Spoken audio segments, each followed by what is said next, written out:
Welcome back guys again top Gallant academy. जैसा कि आप सभी को पता है कि यूजीसी नेट दिसंबर 2024 की जो एग्जामिनेशन साइकिल है उसका नोटिफिकेशन आउट हो चुका है।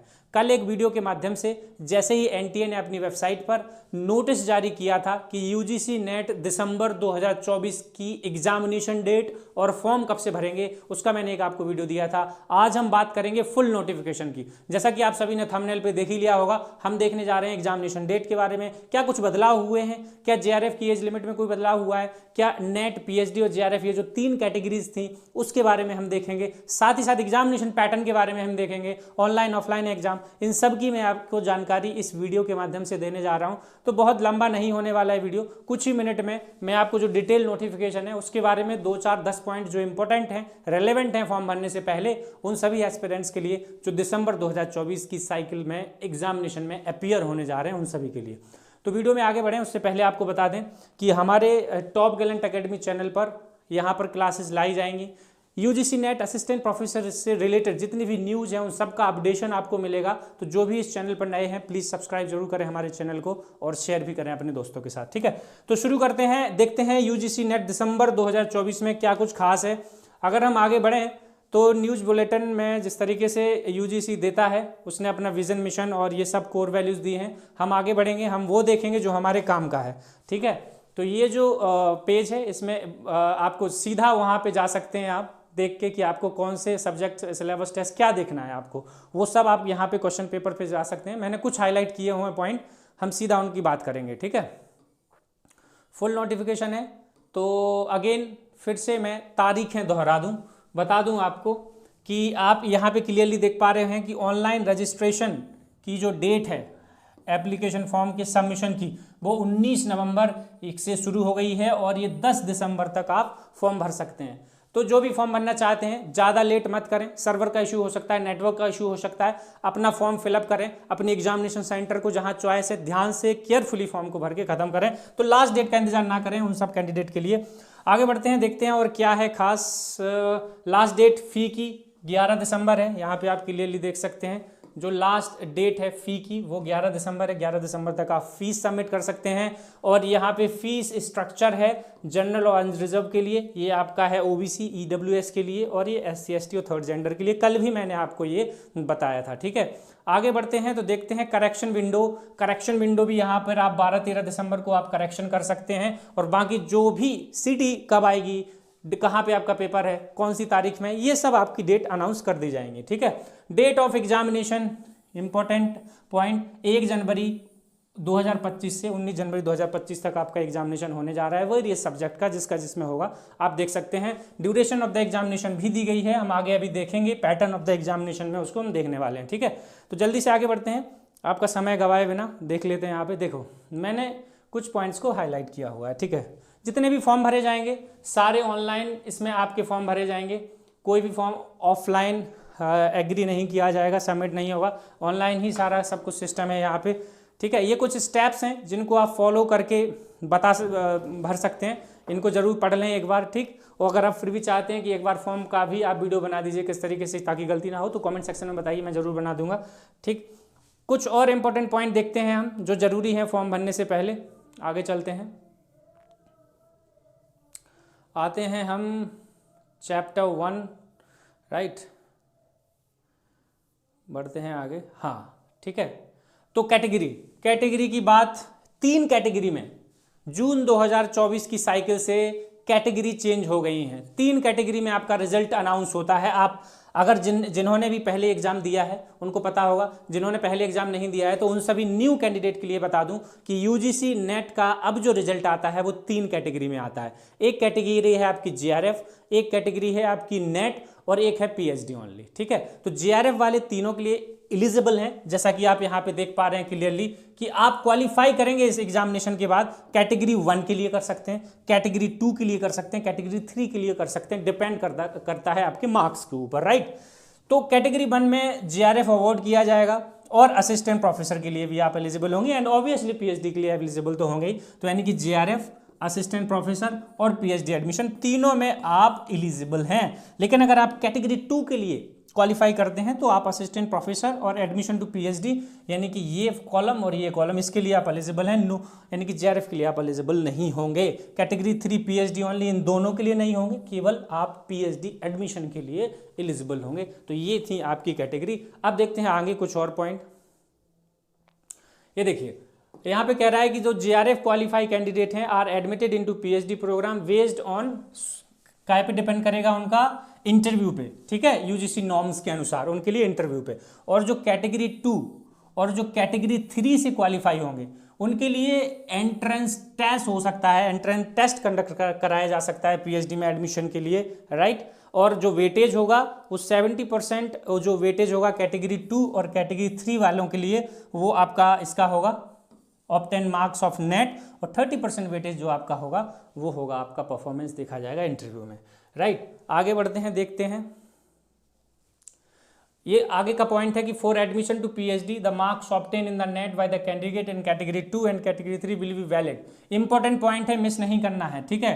यानी कि आप अगर कैटेगरी 2, स्टार मार्क कर रहा हूं मैं, फिर से ध्यान से सुन लीजिए, अगर आप कैटेगरी 2 और कैटेगरी 3 से क्वालिफाई करते हैं और पीएचडी में एडमिशन लेते हैं तो आपका जो वैलिडिटी है वो 1 ईयर है। यानी कि आपको 1 साल के अंदर पीएचडी में एडमिशन लेना पड़ेगा। अगर आप आगे डिले करते हैं एडमिशन को तो आपको फिर से क्रैक करना पड़ेगा यूजीसी नेट का एग्जामिनेशन। यानी कि जो प्रोसेस है पीएचडी में एडमिशन की कैटेगरी 2 और कैटेगरी 3 वालों के लिए वो 1 ईयर है, ठीक है। आगे देख लेते हैं कुछ इंपॉर्टेंट पॉइंट। और जो कैंडिडेट क्वालिफाई करेंगे एडमिशन पीएचडी ओनली, वो उनका डिसाइड करेगी रिजल्ट कमेटी कि वो कितने कैंडिडेट, कितने नंबर ऑफ कैंडिडेट डिसाइड, वो रिजल्ट कमेटी डिसाइड करेगी, ठीक है। परसेंटाइल में आएगा, नेट का जो रिजल्ट होगा वो परसेंटाइल में आएगा मार्क्स के साथ, नॉर्मलाइज्ड मार्क, अगर आपका एग्जाम 1 से अधिक शिफ्ट में कंडक्ट कराया जाता है। ये सभी आप जानते होंगे। पहले क्या होता था, पहले जो एग्जामिनेशन यूजीसी कराता था तो अगर 1 से अधिक शिफ्ट में है तो केवल परसेंटाइल आता था, मार्क्स नहीं आते थे। इस बार मार्क्स की जो जून 2024 से उसने थोड़े से चेंजेस करे हैं, अब मार्क्स और प्लस आपका परसेंटाइल भी आता है अगर एग्जामिनेशन 1 से अधिक शिफ्ट में है तो, ठीक है। चलिए आगे देख लेते हैं, कुछ और इंपॉर्टेंट पॉइंट यहां से निकल के आ रहे हैं क्या जी। एग्जामिनेशन ऑनलाइन होगा, स्टार मार्क किया है मैंने, ठीक है। ऑफलाइन एग्जाम नहीं होगा, ये ऑनलाइन एग्जाम कंडक्ट कराया जाएगा, जैसा कि बवाल हुआ था पिछली बार, वो सबसे बचते हुए एनटीए ने डिसाइड किया है कि एग्जामिनेशन आपका ऑनलाइन मोड में ही रहेगा। तो ये क्लियर है कि भैया ऑनलाइन आपका एग्जाम कंडक्ट कराया जाएगा। अगर पैटर्न की बात करें, ठीक है, इंपॉर्टेंट पॉइंट, अगर एग्जामिनेशन पैटर्न की बात करें तो 100 मार्क्स के 50 क्वेश्चन होंगे, जैसे कि आपको सबको पता है। पेपर 1, पेपर 2 100 क्वेश्चन होते हैं 200 मार्क्स के, यानी टोटल 150 क्वेश्चन, और ये 300 मार्क्स यहाँ पे हो रहा है, और 3 घंटे यानी कि 180 दोनों पेपर को मिला के आपको समय दिया जाएगा, ठीक। आप चाहें तो पेपर 1 पहले कर सकते हैं, पेपर 2 पहले कर सकते हैं, डिपेंड करता है आपकी एक्सपर्टीज के ऊपर, ठीक है। अब आगे देख लें, सब्जेक्ट एंड सिलेबस टेस्ट यहाँ पे दिया गया है, तो आप यूजीसी की वेबसाइट पे जाके यहाँ पे आप डाउनलोड कर सकते हैं सिलेबस को, जो भी उसका सिलेबस है अपने सब्जेक्ट के according. Medium of the question paper की बात करी गई है, 2 मीडियम में एग्जामिनेशन कंडक्ट कराया जाएगा। अपने मीडियम को ध्यान से चुने, और जो आप मीडियम चुने कोशिश करें कि उसी में एग्जामिनेशन दिया जाए, लेकिन फिर भी आपको दोनों ही ऑप्शन चेंज करने के अवेलेबल होंगे, ठीक है। और आगे देख लेते हैं, मार्किंग स्कीम की बात कर लेते हैं। सभी को पता है, जिनको नहीं पता है, नए हैं, बता देता हूं। हर क्वेश्चन 2 नंबर का होगा, ठीक है। ईच रिस्पॉन्स कैंडिडेट 2 मार्क्स यहाँ पे मिलेंगे। नो नेगेटिव मार्किंग, अभी नेगेटिव मार्किंग इंट्रोड्यूस नहीं हुई है यूजीसी में, यानी कि कोई नेगेटिव मार्किंग नहीं रहेगी। बिंदास से 150 के 150 क्वेश्चन अटेम्प्ट करें, और अपने जो तुक्के वाले भाई साहब हैं वो अपने तुक्के को भी आजमा सकते हैं इसमें, ठीक है। सो यहाँ पे ये वाला पॉइंट भी आप कंफर्म कर लीजिए कि अगर कोई क्वेश्चन इनकरेक्ट होता है या ड्रॉप कर दिया जाता है तो जो 2 मार्क्स हैं वो अवॉर्ड किए जाएंगे only those candidate who attempted the question, ठीक है। तो टेक्निकल एरर आता है, कुछ भी आता है, तो no negative marking candidate need to choose one of the most appropriate option correct answer. वो ये कह रहा है कि अगर आपने क्वेश्चन को अटेम्प्ट किया था और वो क्वेश्चन ड्रॉप हो गया या और कोई इशू की वजह से वो क्वेश्चन रिजेक्ट होता है तो आपको +2 मिलेंगे, लेकिन जिन्होंने वो क्वेश्चन को अटेम्प्ट नहीं किया था उनको कोई मार्क्स नहीं दिया जाएगा, ठीक है। तो आगे बढ़ते हैं। एलिजिबिलिटी क्राइटेरिया की अगर हम बात करें तो एलिजिबिलिटी क्राइटेरिया की जो जनरल और अनरिजर्व के कैटेगरी के कैंडिडेट हैं 55 मार्क्स होने चाहिए, विदाउट राउंडिंग ऑफ 55 चाहिए या उससे ऊपर होना चाहिए, ठीक है। और इसके अलावा अगर हम देखें तो SC ST और ये आपके OBC के लिए ये 50% मार्क्स का क्राइटेरिया रखा हुआ है PG में। तो अगर आप इन सबको फुलफिल करते हैं तो ही आप फॉर्म भर पाएंगे इसका, ठीक। और बाकी यहाँ पे आप देख लीजिएगा, नोटिफिकेशन को मैं लिंक में डाल दूंगा डिस्क्रिप्शन की, तो वहाँ पे डिस्क्रिप्शन से आप डाउनलोड भी कर सकते हैं, ठीक है। यहाँ पे बात करी गई है 4 ईयर की, तो जो कैंडिडेट 4 ईयर की डिग्री कर रहे हैं, ठीक है, वो एलिजिबल हैं। 8 सेमेस्टर वाले भी यहाँ पे एलिजिबल हैं, लेकिन मिनिमम जो परसेंटेज है वो है 50% मार्क्स एग्रीग्रेड जो उनका रहेगा, उसका 75% मार्क्स उन्हें यहाँ पे लाना होगा, ठीक है।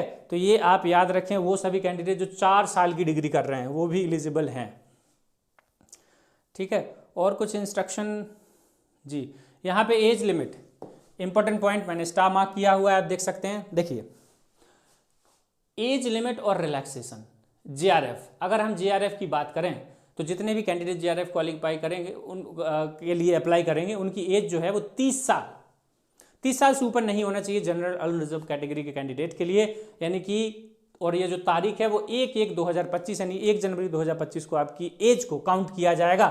JRF के लिए रिलैक्सेशन है 5 साल का, OBC के लिए, SC ST और PW और थर्ड जेंडर के लिए 5 साल का रिलैक्सेशन भी है, ठीक है। तो ये हो गया। इसके आगे बढ़ते हैं, हम देखते हैं कुछ और इंपॉर्टेंट पॉइंट, यहाँ से आप पढ़ लीजिएगा, ठीक है। 2 कैटेगरी की और हमने बात करी थी, एक असिस्टेंट प्रोफेसर और एक एडमिशन टू PhD। इनकी कोई अपर एज लिमिट नहीं है और अप्लाई करने के लिए भी एज नहीं है, यानी एक बार अगर आपने नेट क्वालिफाई किया तो आप असिस्टेंट प्रोफेसर के लिए एलिजिबल हैं लाइफ टाइम।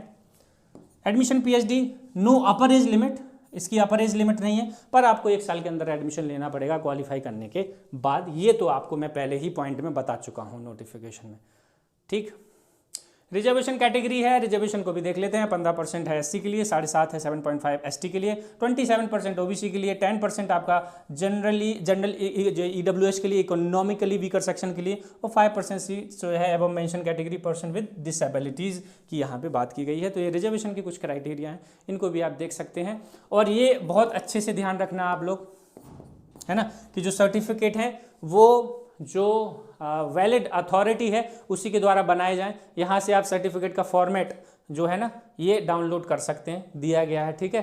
यहाँ से आप फॉर्मेट जरूर डाउनलोड करें और उसी को बनवाएं, क्योंकि ये इशू भी बहुत चल रहा है आजकल, तो इस बात का ख्याल आप जरूर से रखें, ठीक है। और क्या है इसमें,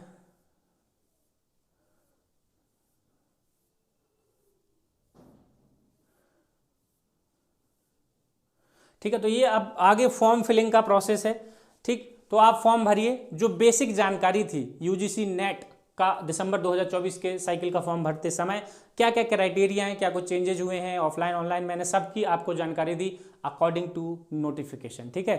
तो मिलते हैं अगले वीडियो में। अगर कोई भी आपको डाउट हो, मैं आपको बता दूं जितने भी कैंडिडेट हैं, कोई भी डाउट हो तो कमेंट सेक्शन में जरूर छोड़िए, कोशिश करेंगे हम आपका विद इन टाइम फ्रेम में उसका आंसर दें, ठीक है। तो नोटिफिकेशन की मैंने जानकारी दी। मिलते हैं एक अगले वीडियो में एक नए टॉपिक के साथ, तब तक के लिए जय हिंद, धन्यवाद।